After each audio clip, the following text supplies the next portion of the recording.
Selamat datang kembali di akun YouTube KKN Segan Serasi.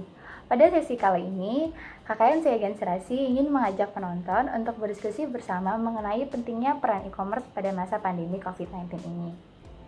Pemberlakuan social distancing dan himbauan pemerintah untuk bekerja, belajar, dan beribadah dari rumah membuat perilaku konsumen berubah yang dari awalnya berbelanja secara offline atau bertatap langsung mulai menerapi berbelanja secara online, dan salah satunya dengan menggunakan situs-situs e-commerce. Apa aja sih e-commerce di Indonesia? E-commerce di Indonesia yang memiliki pengunjung paling banyak berdasarkan data statistik yang ada berupa Tokopedia, Shopee, dan juga Bukalapak. Oleh karena perpindahan perilaku konsumer, sangat penting untuk UMKM segera beralih ke bisnis online dengan mendaftarkan diri di e-commerce yang ada jika tidak ingin bisnisnya terhenti karena kehilangan konsumen. Oleh karena itu, di sini KKN Segan Serasi akan memberikan tutorial untuk UMKM mendaftarkan dirinya sebagai mitra atau partner dari e-commerce yang ada di Indonesia. Sekarang saya akan memberikan penjelasan mengenai bagaimana UMKM dapat mendaftarkan diri di e-commerce. Nah, ada beberapa tahap yang perlu diperhatikan sebelum mulai mendaftarkan diri, yaitu pertama, pastikan perangkat digital yang digunakan, mau itu laptop maupun smartphone, harus mempunyai koneksi internet. Apabila sudah memiliki koneksi internet, baru bisa mulai masuk ke dalam web yang ada. Di sini menggunakan Google Chrome. Penting juga untuk UMKM memiliki akun email pribadi sendiri. Nah, di sini saya akan menggunakan akun Segan Serasi. Lalu, ketika email sudah masuk, baru kita bisa mulai masuk ke e-commerce yang ada. Nah, di sini saya akan memberikan penjelasan terhadap dua e-commerce yang paling banyak pengunjungnya. Nah, artinya apa? Dengan memiliki pengunjung yang banyak, maka apabila UMKM mendaftarkan pada e-commerce ini, potensi consumer akan jauh lebih banyak dibandingkan e-commerce lain. Nah, cara masuknya itu mudah. Apabila belum memiliki akun, bisa dimulai dengan mendaftarkan diri terlebih dahulu.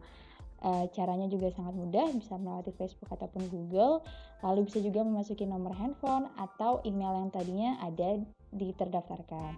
Nah, kalau misalnya sudah memiliki akun, bisa langsung masuk aja ke Tokopedia-nya dengan memasukkan data-data pribadi di sini ya.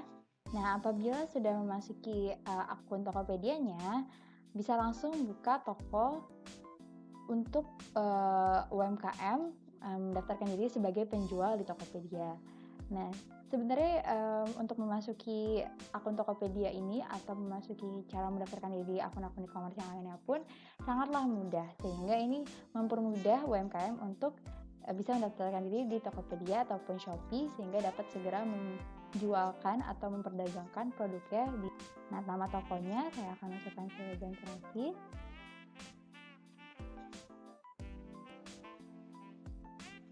Dengan kota atau kecamatan, contohnya mungkin Yogyakarta ya.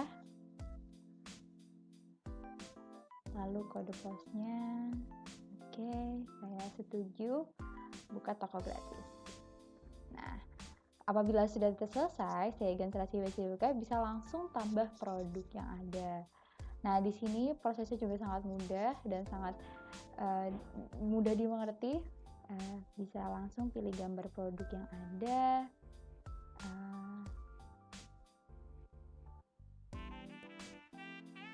Misalnya di sini saya ingin menjual keripik singkong, berarti nama produknya keripik singkong. Kondisi baru, keterangan produknya mungkin bisa ditambahkan apabila mungkin keripik kentang berbagai rasa, misalnya tambahkan balado maupun keju dan lain-lainnya ya. Lalu bisa apabila ingin mendapatkan video produk juga bisa, terus diatur harganya berapa. Misalnya di asin pedas kita masukkan harga 150.000 ya. Ini hanya permisalan saja ya. Terus minimum pemesanannya berapa? Misalnya ingin menambah harga grosir juga bisa di sini. Harga grosir ini apabila pengusaha atau UMKM ingin menjual dalam jumlah yang lebih banyak. Oke, lalu ini penting mengatur kira-kira berat berapa yang akan dikirimkan ke penjual melewati pemesan institusi pesannya, seperti kayak misalnya menggunakan JNE atau JNT dan lain-lain halnya. Lalu bisa langsung disimpan. Nah, apabila sudah, nanti otomatis daftar produk ini akan muncul di sini sehingga bisa dapat langsung terjual di Tokopedia-nya. Nah, ini bisa langsung dibeli oleh pembeli, begitu ya. Nah, kalau misalnya langsung aktif, dan nanti setiap ada pembelian, stok ini akan berkurang tergantung beberapa pembeli yang akhirnya membeli produk tersebut, begitu. Nah, dapat diperhatikan dari contoh tadi yang pertama, Tokopedia, mendaftarkan diri di e-commerce di Indonesia itu tidaklah susah, sangat mudah, sehingga ini memberikan kesempatan untuk UMKM dapat memulai bisnisnya di e-commerce. Dengan begitu dapat menarik lebih banyak konsumen dan dari berbagai daerah di Indonesia juga.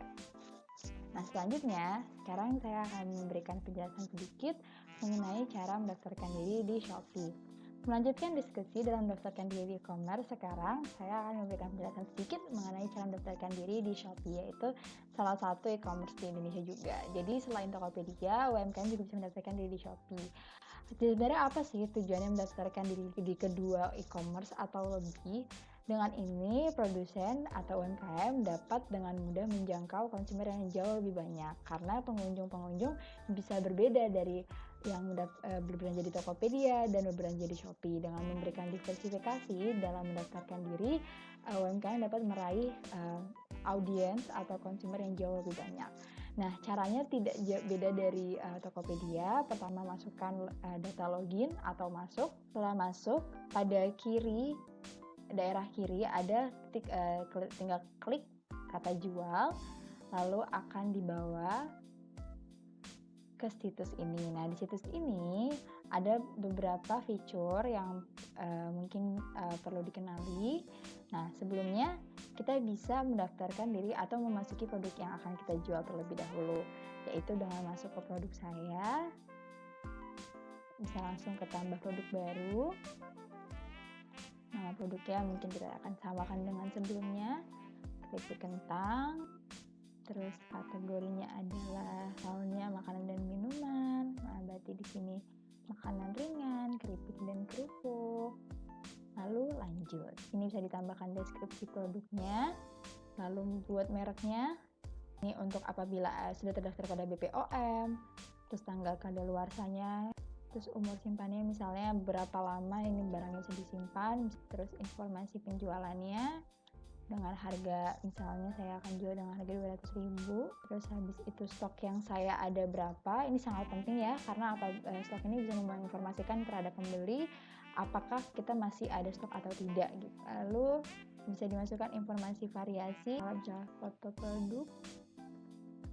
Kita masukkan beratnya ada 5. Nah, di sini sudah langsung ya, perbedaan dari Tokopedia dan Shopee adalah langsung bisa dilihat ongkos kirimnya ya, dari JNT Express, servisi cepat reg, JNI reg, JNI reguler, JNI oke, lainnya. Misalnya menyediakan jasa pre-order juga bisa. Pre-order ini berarti dipesan sebelum barangnya jadi gitu.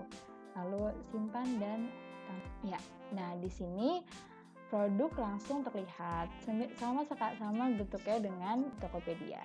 Nah, apabila ada yang memesan, nanti sebagai seller atau sebagai penjual langsung dapat melihat datanya di sini dengan pesanan saya. Jadi misalnya ada yang semuanya ada berapa, yang perlu diproses ada berapa, dan yang telah diproses ada berapa, dan bisa langsung dilakukan pengiriman. Itu saya sudah memberikan paparan sedikit mengenai cara mendaftarkan diri di e-commerce di Indonesia. Nah, selain itu sebenarnya masih banyak potensi-potensi lain yang UMKM dapat lakukan dalam menjual produknya lewat online. Selain itu bisa menggunakan media sosial Instagram, ataupun Facebook, dan YouTube. Tidak ada limit atau batasan dalam UMKM untuk melakukan inovasi terus-menerus. Nah, ada beberapa hal penting yang pastinya jangan sampai dilupakan dalam menjual produk atau menggunakan fitur digital ini. Yaitu yang pertama, aktif. Aktif ini dengan artian Sebagai penjual harus terus berkomunikasi dengan pembelinya sehingga pembeli dapat lebih mengerti produk apa yang dijual dan bisa memberikan kesan yang detail terhadap pembeli sehingga pembeli memiliki keinginan untuk membeli yang lebih. Yang kedua adalah jujur. Penting sekali sebagai penjual dengan yang menjual produknya di e-commerce di Indonesia untuk melakukan perdagangan secara jujur. Dengan melakukan perdagangan yang jujur, dengan produk yang memuaskan, pembeli dapat memberikan testimoni yang baik sehingga membuat toko atau penjual dalam situs e-commerce tersebut menjadi penjual yang terpercaya. Dengan menjadikan diri sebagai penjual yang terpercaya, maka berikan potensi atau kemungkinan yang lebih untuk mendapatkan pembeli yang lebih banyak. Sekian dari saya, perlu diingat bahwa KKN Segan Serasi memberikan ruang diskusi untuk UMKM yang ingin mendapatkan bimbingan lebih dalam proses mendaftarkan diri di e-commerce tersebut. Terima kasih telah menonton.